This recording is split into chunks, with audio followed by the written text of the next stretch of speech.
जय बोलो गणेश महाराज की जय। जय बोलो गणेश महाराज की जय। बेंजी नीకు కూడా जय बोलो गणेश महाराज की जय।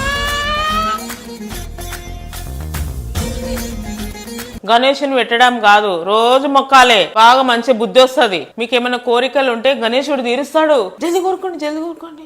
అయితే ఏం కోరుకున్నా గణేశుడు తీరుస్తాడా? తీరుస్తాడా? గణేశుడు సూపర్ పవర్ఫుల్.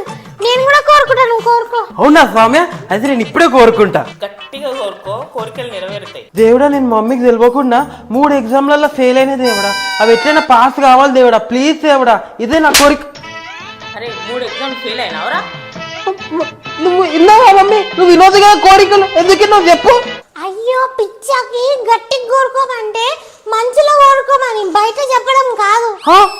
ఈ ముక్క ముందే చెప్పాలి కదా స్వామి. నువ్వు గట్టి కోరుకోమంటే నేను బయటికి కోరుకున్నా. చూడు మమ్మీ ఎట్లా చూస్తుందా నిన్ను. Sorry mummy. 3 ఎగ్జామ్లు ఫెయిల్ అయినవరా కొడుక నువ్వు. రేపటి నుండి చూడు, ట్యూషన్ 2 గంటలు ఎక్స్ట్రా నీకు.